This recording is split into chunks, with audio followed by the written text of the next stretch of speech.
তোমরা দেখছো BS practice set YouTube channel. বহুদিন বাদে একটা ভিডিও করতে যাচ্ছি, মূলত 3929 ভ্যাকেন্সি সম্পর্কিত ভিডিওটা করার একটাই উদ্দেশ্য।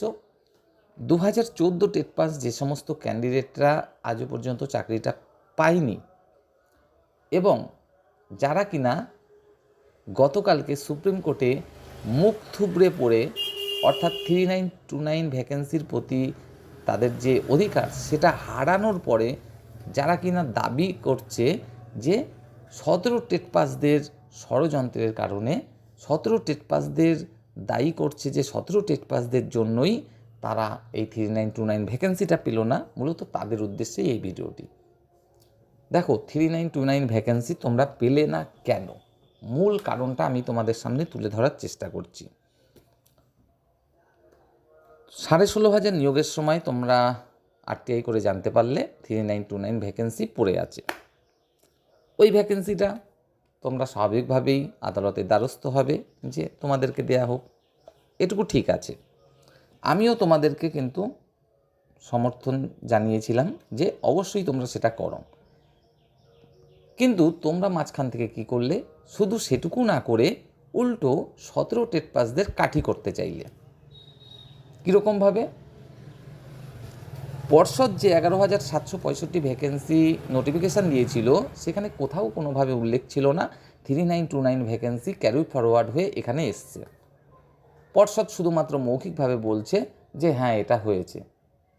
মৌখিক কথার কিন্তু কোনো মূল্য নেই ভাই, কাগজে কলমে যদি না থাকে মৌখিক কথার কোনো মূল্য নেই।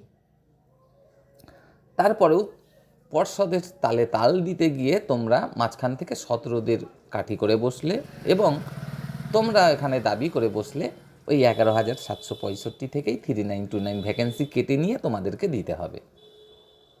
এখানেই করে বসলে তোমরা সব থেকে বড় ভুল।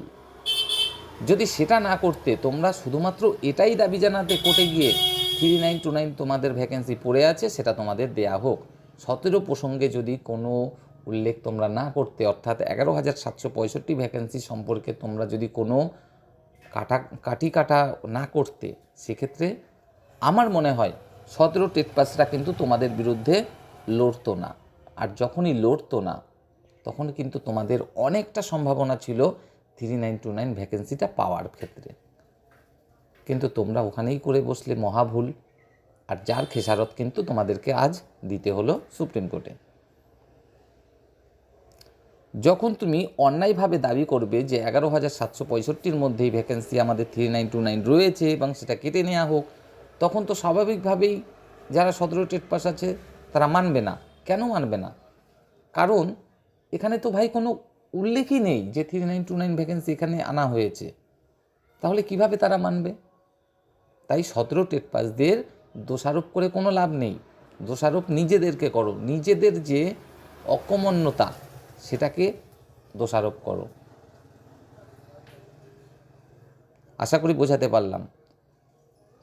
তোমরা এই যে 3929 ভ্যাকেন্সিটা হারিয়ে ফেললে চিরতরে, এটার মূল কারণ তোমাদের অকমন্যতা। তোমরা 17দের পিছনে কাঠি দেবার কারণেই 17রা নিজেদের যে ভ্যাকেন্সিটা সেটা বাঁচানোর কারণেই তোমাদের বিরুদ্ধে লড়াই করেছে। এবং যেহেতু 11,765 ক্ষেত্রে কোনো নোটিফিকেশানে উল্লেখ নেই 3929 ভ্যাকেন্সি সম্পর্কে, তাই সেখান থেকে কোনো ভ্যাকেন্সি কাটাও গেল না। উপরন্তে যেহেতু 17 টেট পাসটাও প্রতিপক্ষ হিসাবে আশা করি ভালোই জানো কেমন প্রতিপক্ষ, যারা কিনা আজও পর্যন্ত প্রত্যেকটা কেসেই জয়লাভ করে রয়েছে, সেক্ষেত্রে বুঝতেই পারছো সেই প্রতিপক্ষের বিরুদ্ধে কাটি করতে গিয়ে আজকে তোমাদের হাল কী হলো, ওখান থেকে কোনো ভ্যাকেন্সি তোমরা পেলে না। তো যাই হোক, 17 টেট পাস যে 23 জেলা গ্রুপ তাদেরকে আরও একবার অভিনন্দন এই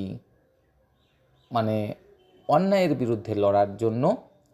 এবং সামনে আরও একটা লড়াই রয়েছে, সেটা হলো 2022 ডিএলএডের বিরুদ্ধে লড়াই, যেটাও কিনা একটা অন্যায় দাবি হিসাবে এখন বর্তমানে সুপ্রিম কোর্টের বিচারাধীন। এবং আশা করি 2022 ডিএলএড ব্যাচের যে অন্যায় দাবি সেটাও কিন্তু সুপ্রিম কোর্ট দ্বারা আবারও বরখাস্ত হবে।